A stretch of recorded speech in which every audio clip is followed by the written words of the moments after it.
ایک عورت آئی تعویذ لینے کے لیے، تو عامل صاحب نے پوچھا کہ کیوں تعویذ لینا چاہتی ہو؟ کہا میرا شوہر مجھ کو ڈانٹتا بہت ہے، مارتا بہت ہے۔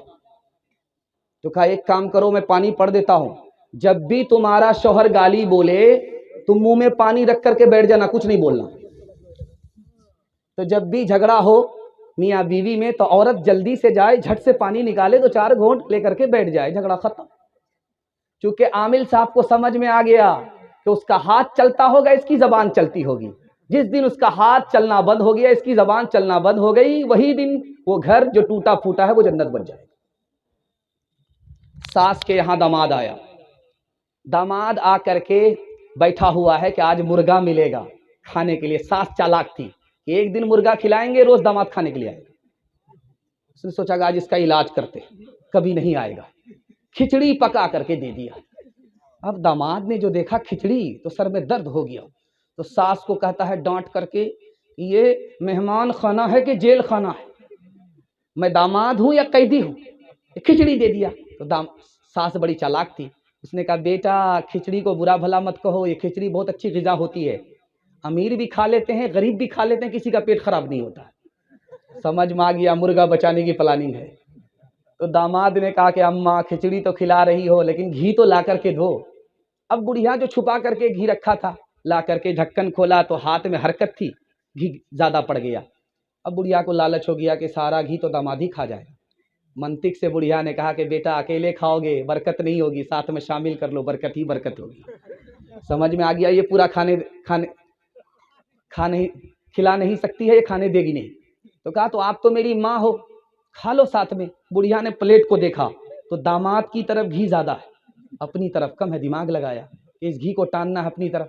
اب بیٹا میں تم سے ناراض ہوں، تم نے میری بیٹی کو فلاں مہینہ میں فلاں ہفتے میں یہ دکھ دیا ہے، یہ دکھ دیا ہے، یہ دکھ دیا ہے، سارا گھی ادھر ٹان لیا۔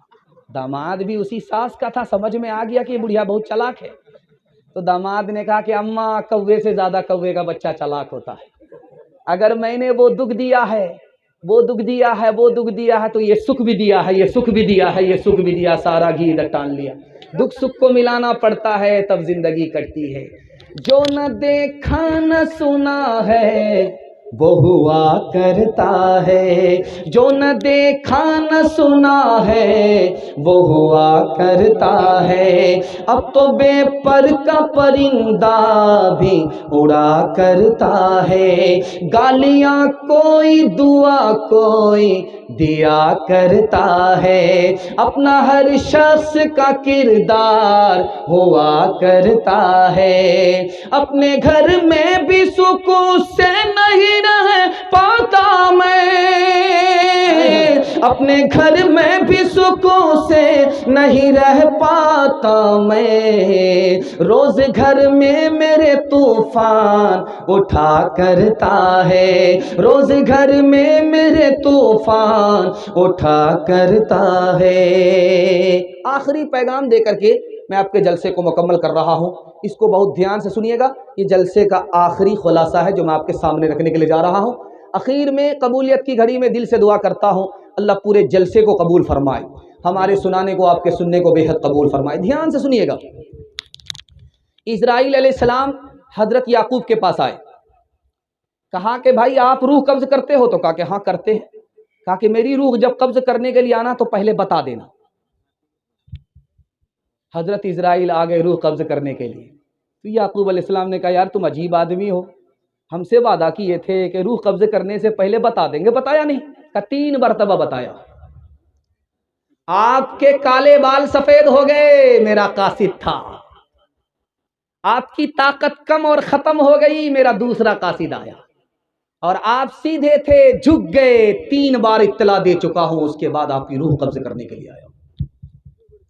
آدمی کو مرنے سے ڈر کیوں لگتا ہے؟ ایک ایک نقطے کو ذرا سنیے گا، جلدی سے نکل جائے گا، پیغام بالکل بائی پاس ہو رہا ہے۔ آپ نے میرا دل خوش کر دیا، میں تو گھبرا گیا تھا، یہ مجمع بھی ہم کو نہیں ملے گا، لیکن اللہ آپ کی محبت کو سلامت رکھے، آپ کی مشکل کو آسان فرمائے۔ آپ نے مجمع کو باقی رکھا، عزت آبرو رکھ لی، مہمان کی مہمان نوازی کا آپ نے حق ادا کر دیا، اللہ آپ کو ہر مشکل کو آسان فرمائے۔ دھیان سے سنیے گا، آدمی مرنے سے کیوں ڈرتا ہے جبکہ ہر آدمی کو مرنا ہے؟ کوئی ایسا ہے ہی نہیں جو زندہ رہے گا، بلکہ جو آیا ہے وہ مرے گا۔ اور آنے والے مرتے چلے گئے اور آنے والے آتے رہیں گے مرتے رہیں گے، لیکن آدمی کو موت سے کیوں ڈر لگتا ہے؟ تو لکھا اس لیے کہ مال یہیں رہ جاتا ہے، آدمی مر کر کے وہاں چلا جاتا ہے، اس لیے ڈر لگتا ہے۔ جس دن آدمی مال کو پہلے بھیج دے اس کو مرنے سے ڈر نہیں لگے گا، آدمی مال کے ساتھ ہوگا، مال آدمی کے ساتھ ہوگا۔ دنیا کا سب سے بڑا عقل مند آدمی کون ہے؟ اتنا چھوٹا مجمع، سوال ایک لائن میں، جو موت کو یاد رکھے، آخرت کی تیاری کرے، اس سے بڑا دنیا کا کوئی عقل مند ہو ہی نہیں سکتا۔ ایک بات یاد رکھیے، دنیا کے 200 سال کی عمر پانے والا، 200 سال میں انتقال کرنے والا امیر معاویہ رضی اللہ عنہ نے پوچھا کہ بھائی تم نے دنیا کو کیسے دیکھا؟ کہا کہ برابر سرابر دیکھا، یہ دنیا اچھی بھی ہے بری بھی ہے۔ کہا کہ وہ کیسے؟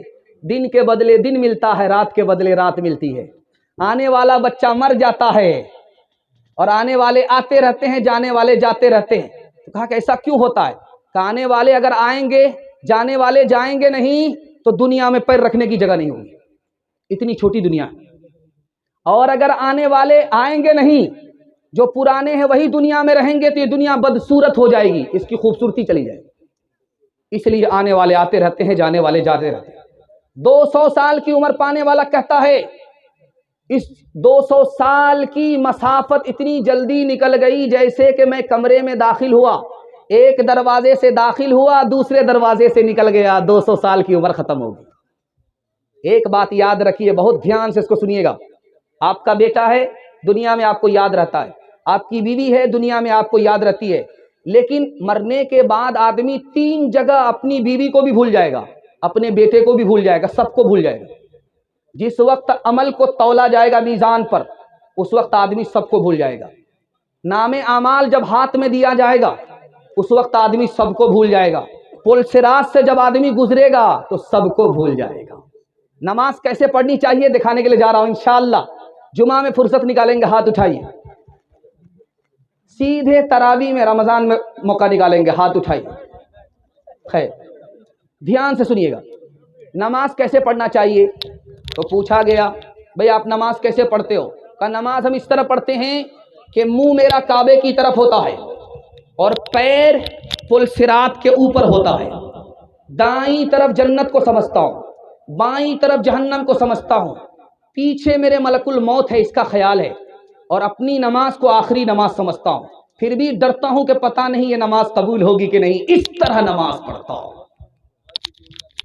ایک بات یاد رکھیے، غیبت کرنی ہے تو اپنی ماں کی غیبت کیجیے، کسی اور کی غیبت مت کیجیے، چونکہ غیبت کرنے سے اپنی نیکی چلی جاتی ہے، نیکی دینی ہی ہے کسی کو تو اپنی ماں کو دیجیے، غیر کو کیوں دینا چاہتے ہیں؟ دیکھیے غیبت کرنے کا نقصان کتنا بڑا ہوتا ہے۔ غیبت جب آدمی کرتا ہے توبے کے بعد مر جاتا ہے تو سب سے لاسٹ میں وہ جنت میں پہنچتا ہے۔ اگر آپ نے کسی کی غیبت کیا ہے اور آپ توبہ کے بعد مر گئے تو سب سے لاسٹ میں جنت میں پہنچیں گے، اگر توبہ کیے بغیر مر گئے کسی کی غیبت کر کے تو سب سے پہلے جہنم میں داخل ہوں گے۔